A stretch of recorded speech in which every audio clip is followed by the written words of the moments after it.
दोस्तों, इस कहानी का हीरो एक दिन अनजाने में जमीन पर पड़ी सूखी लकड़ी पर पैर रख देता है।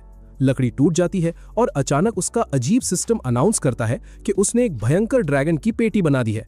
भाई, ये क्या लॉजिक है? एक सूखी लकड़ी टूटने से ड्रैगन का टिकट कैसे कट गया? लगता है ये सिस्टम थोड़ा सस्ते नशे करके बैठा है। कहानी यही नहीं रुकती।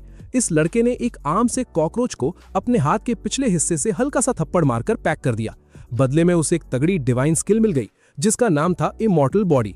ये उल्टा लॉजिक देखकर खुद सिस्टम भी कंफ्यूज होने लगा कि उसके अंदर कोई और सिस्टम तो नहीं। दरअसल हीरो को एक पैरेलल वर्ल्ड में भेज दिया गया है जहां सब कल्टीवेशन प्रैक्टिस करते हैं, लेकिन दिक्कत यह है कि इसकी स्किल्स एकदम कचरा है। ऊपर से जो सिस्टम इसको मिला है वो पूरी तरह बेवकूफ है। वो हमेशा फालतू और गलत वार्निंग्स देता रहता है जिसका कोई सेंस नहीं बनता।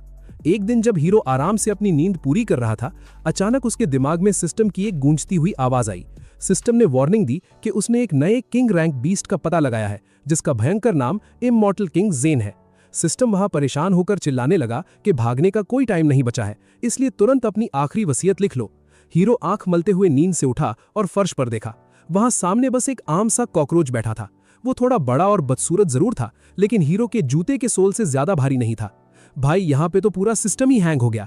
एक सस्ते कॉकरोच को सीधा किंग रैंक का बीस्ट बोलना सच में राइटर का प्लॉट आर्मर चमकाने का तरीका है।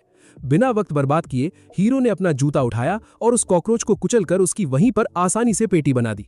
सिस्टम की स्क्रीन पर तुरंत एक खुशी भरा नोटिफिकेशन पॉपअप हुआ कि उसने एक हायर किंग बीस्ट को हरा दिया है। नोटिफिकेशन में लिखा था कि इस इम्पॉसिबल जीत के बदले उसे एक भयंकर overpowered divine talent immortal body मिला है। इसका सीधा मतलब था कि हीरो की कोई भी चोट बिजली की रफ्तार से तुरंत रीजनरेट हो जाएगी। हीरो गुस्से में सिस्टम को सुनाने ही वाला था कि तभी एक ताकतवर एनर्जी की लहर उसके शरीर के अंदर तेजी से घूमने लगी। उसने अपनी मुट्ठियां कसी और पहली बार उसे अपने अंदर एक नई शक्ति का एहसास हुआ। ये शक्ति इस कल्टीवेशन वर्ल्ड की सबसे जरूरी चीज ज़ेनची थी। हीरो को यकीन नहीं हुआ, लेकिन सच्चाई यही थी कि सिस्टम का दिया हुआ ये अजीब बफ पूरी तरह असली था। इस सब के बाद वो नॉर्मल इंसानों के मुकाबले मार झेलने में ज्यादा मजबूत बन गया, लेकिन उसे अपनी असली ताकत छुपाकर शांति से आगे बढ़ना था।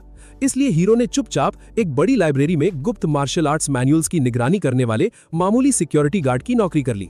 उसने लगातार मेहनत करके उन मैनुअल्स को पढ़ा, लेकिन उसकी नेचुरल एबिलिटी सच में बहुत ज्यादा खराब और रद्दी थी। पूरा 1 महीना लगातार ट्रेनिंग करने के बाद भी वो बेसिक मैनुअल को नहीं समझ पाया। जब वो थक कर बाहर जाने वाला था, तभी सिस्टम की आवाज दोबारा आई। सिस्टम ने एक खतरनाक बीस्ट एम्परर के ऑरा को डिटेक्ट किया था। सिस्टम ने ऑर्डर दिया कि तुरंत भाग निकलो, वरना तुम्हारा टिकट यहीं कट जाएगा। हीरो को हंसी आई और उसने सोचा, पिछली बार कॉकरोच को किंग रैंक बताया, इस बार जरूर कोई मच्छर होगा। लेकिन अचानक दुश्मन के स्टैट्स नजर आए। Race, demonic orb of the purple soul, level yellow emperor.